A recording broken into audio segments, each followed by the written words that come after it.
सोनापुर गांव में एक रामू नामक किसान रहता था। गांव में बारिश न होने की वजह से अकाल पड़ गया था। खेती होने के बावजूद भी गांव में अकाल पड़ने की वजह से खेती में कोई भी उत्पादन कोई भी नहीं ले पा रहा था। इसी कारण रामू बहुत चिंतित था। रामू की पत्नी श्यामवंती बहुत ही खर्चीली किसान की औरत थी। वो जो भी रामू कमा कर लाता वह चुटकी में खर्च कर देती। इसी वजह से उन दोनों में हर रोज झगड़ा हो जाता। रामू को मिन्नी और चिन्नी दो बेटियां थी। मिन्नी बहुत ही पढ़ाई में बहुत होशियार थी। पढ़ाई के साथ साथ वो नटखटपंती में भी बहुत होशियार थी।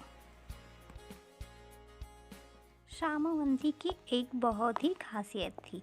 जब भी उसकी माँ उसके घर आती तब वो माँ के आने से पहले ही घर में कुछ ना कुछ तो अच्छा खरीद कर लाती।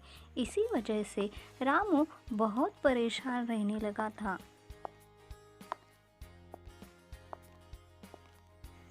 रामू घर में आते ही नया फ्लावर पॉट देखता है।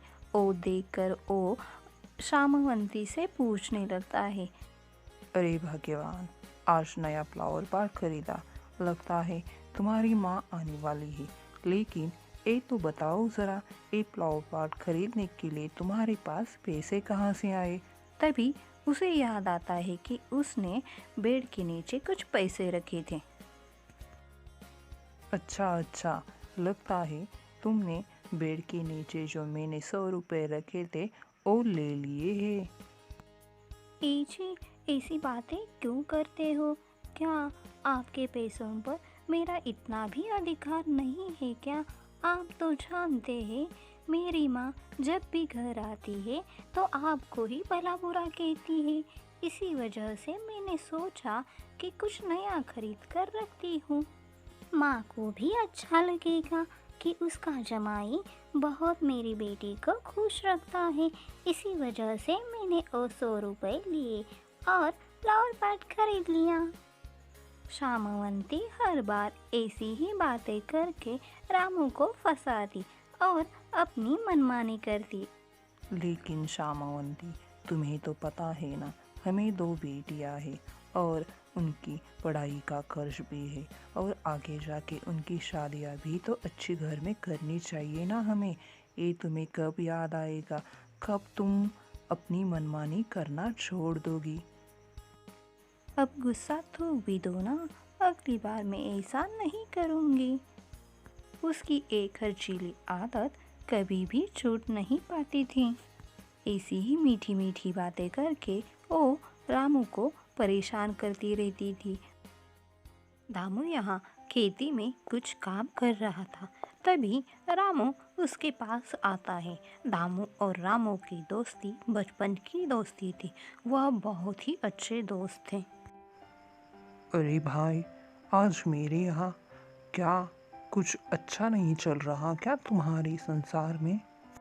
क्या बताओ धामो, मेरी पत्नी श्यामवंती बहुत ही खर्चीली किस्म की इंसान है। कितना उसे समझाया लेकिन वो समझने के लिए तैयार ही नहीं है। इस अकाल की वजह से दिन ब दिन परिस्थितियाँ बहुत ही नाजुक होती जा रही है। तुम्हें तो पता है मुझे 2 लड़कियाँ हैं और मुझे उनकी चिंता बहुत सताती जाती है। रामू, तुम एक काम क्यों नहीं करते? तुम्हारे खेती के आसपास एक कुआं क्यों नहीं खोद देते? कुआं खोदने के लिए पैसों की ज़रूरत पड़ती है ना धामू, और मेरे पास पैसे ही नहीं हैं। जब से शादी हुई है मेरी परिस्थिति बहुत नाजुक होती जा रही है। खेती तो बहुत है लेकिन उस खेती में कसने के लिए मेरे पास अच्छा कोई साधन नहीं है। दोषी तो हम भी है रामू। हमारे उपभोग के लिए हम पेड़ काटते हैं। हमारी मूर्खता की वजह से नेचर को बहुत सी कठिनाइयों का सामना करना पड़ा है रामू। हमने समय समय पर हमारे कुछ कारणों की वजह से पेड़ों को कट किया और पूरे के पूरे जंगल नष्ट कर दिए, और फिर हमने वहाँ पेड़ भी नहीं लगाए। तो अब हमें इस बारिश का और इस अकाल का तो सामना करना ही पड़ेगा। तुम घर जाओ, मैं तुम्हारे लिए कुछ करता हूँ। अम्मा शामवंती के घर आती है। शाम का समय था। शामवंती और अम्मा बातें करते हैं। मेरी प्यारी शामवंती, तुम कैसी हो? मैं बहुत बढ़िया हूँ अम्मा। आप बताओ, आप कैसी हो? तुम्हारे उस नालायक पति ने खेती करना शुरू तो कर दिया है ना बेटा? अब तुम्हारी खेती में क्या क्या है, मुझे बताओ तो ज़रा। ओ, खेती में क्या क्या लगाना चाहता है और क्या क्या लगा चुका है? अब आपको क्या बताऊं अम्मा, इस बार खेती वैसी की वैसी है। खेती में कुछ भी नहीं लगा। बारिश न होने की वजह से अकाल पड़ गया, और हमारे यहाँ कुआं भी नहीं हमारा, तो हम खेती को पानी कैसे दे अम्मा? इसी वजह से खेती में कुछ भी नहीं लगा। बेटी, अब मैं आ गई हूँ ना, तुम चिंता मत करो। मैं तुम्हारे पति को बहुत अच्छी तरीके से समझाती हूँ और उससे खेती भी करवा लेती हूँ। पैसे भी कमा कर वो तुझे दे देगा। शामवंती माँ के आने के बाद माँ की तरफ बोली बोलने लगती है, और जब रामू होता है तो रामू की तरफ से बोली बोलती है। दोनों की तरफ बोली बोलकर वो अपना काम करवा लेती थी। इतनी चतुर शामवंती थी। इतने में दरवाजे पर कोई दस्तक दे देता है। अलक निरंजन, अलक निरंजन, माई, बाबा आपके द्वार आए हैं, आपके सारे दुख दूर करने के लिए। उसे कुछ दक्षिणा दो माई, कुछ दक्षिणा दो। बाबा, आप क्या सब जानते हैं? हमारा भविष्य और भूतकाल भी आपको बताना पड़ेगा, तभी मैं आप पर विश्वास करूंगी। हाँ हाँ बेटा, मैं सब बता दूंगा। ए बुढ़िया, तुम्हारी अम्मा है और तुम्हें दो बेटियां हैं।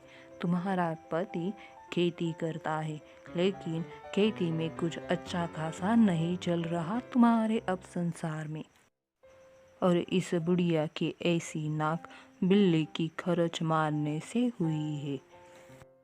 अरे वाह बेटा, तुम तो सब जानते हो। तुमने तो सही सही बातें बताई है हमें। अब इस पर उपाय भी बता दो बेटा।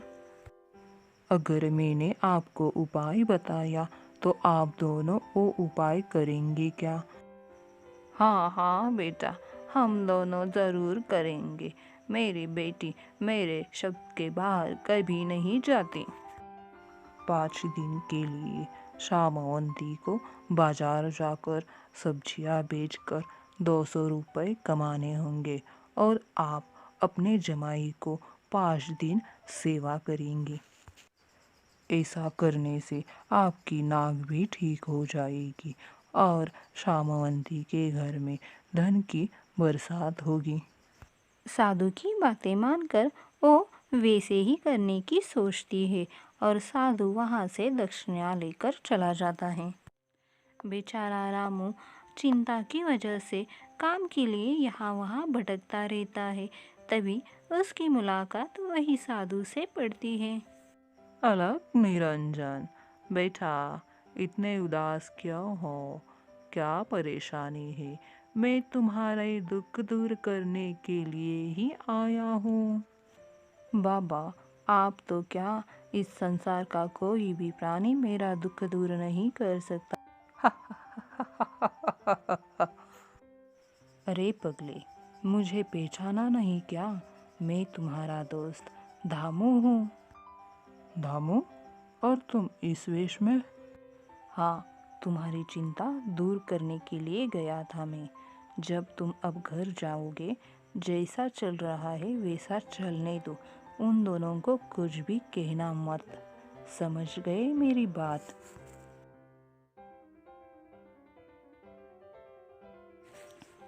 दादी अम्मा यहाँ सोई हुई है। तभी चिन्नी और मिन्नी अम्मा के पास आते हैं। अम्मा को सोता देखकर वो फिर से वापस चले जाते हैं। वो वापस नहीं जाते, बल्कि अम्मा को भगाने के लिए वो कुछ प्लान कर देते हैं।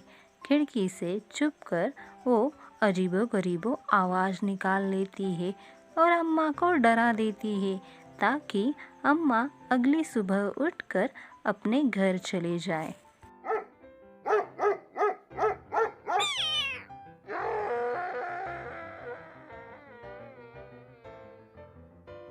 इतने में अम्मा डर के मारे जग जाती है और मन ही मन सोचती है, नहीं रे बाबा नहीं, अब मैं यहाँ नहीं रुकूंगी। यहाँ तो बहुत से डरावने आवाज़ आ रहे हैं और मुझे ये आवाज़ बिल्कुल भी पसंद नहीं है। मैं बहुत डर जाती हूँ।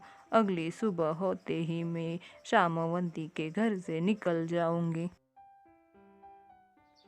सुबह होते ही लड़कियाँ अम्मा से पूछने लगती है, क्या दादी अम्मा, रात को अच्छे से नींद आई ना आपको? कुछ परेशानी तो नहीं हुई ना? लड़कियों की ऐसी बातें सुनकर अम्मा की दिमाग की बत्तियां चल जाती है और अम्मा समझ जाती है, रात को इन्हीं लड़कियों ने उन्हें डराया था। हाँ हाँ बेटियों, मुझे अच्छे से नींद भी आई और मैं यहाँ से कहीं भी नहीं जाने वाली।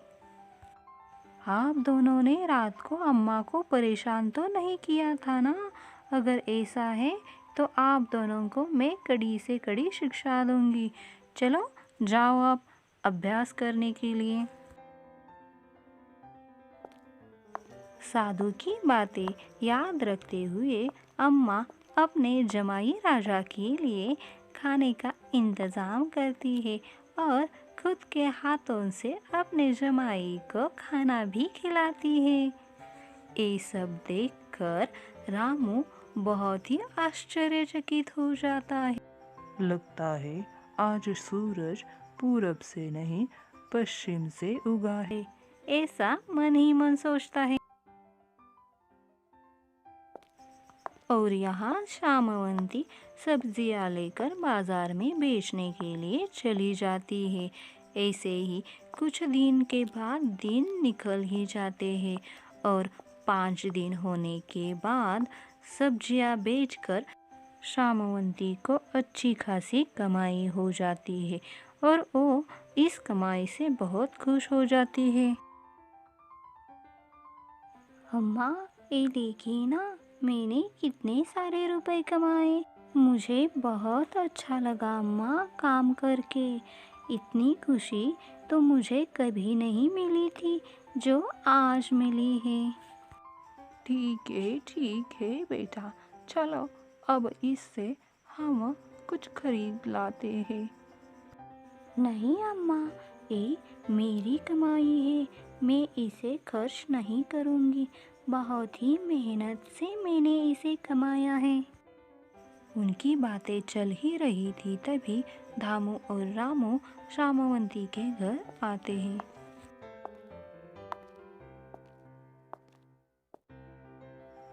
क्या भाभी जी, पहचाना मुझे? हाँ हाँ, आप रामू जी के दोस्त हैं। नहीं भाभी जी, आपने तो मेरी असली पहचान अभी तक नहीं पहचानी। मैं वही साधु हूँ जो आपके घर आकर आपको कुछ बातें समझाकर चला गया था। कुछ देर के लिए वो दोनों सोच में डूब जाती हैं। भाभी जी, 2 मिनट के अनजान व्यक्ति पर आपने भरोसा रखकर इतनी सारी कमाई कर ली और आपका पति कितने सालों से आपको समझा रहा है, आपने उसकी एक ही बात नहीं मानी। अगर उसकी एक भी बात मानती तो आज आपकी एक घर की हालत ऐसे नहीं हो जाती। समझ में आ गया क्या कुछ? हाँ हाँ देवर जी, अब मुझे सारी बातें समझ आ गई हैं। अगर मैंने उनकी बात मानी होती, अगर खर्चा नहीं किया होता, तो आज ये नौबत नहीं आ जाती।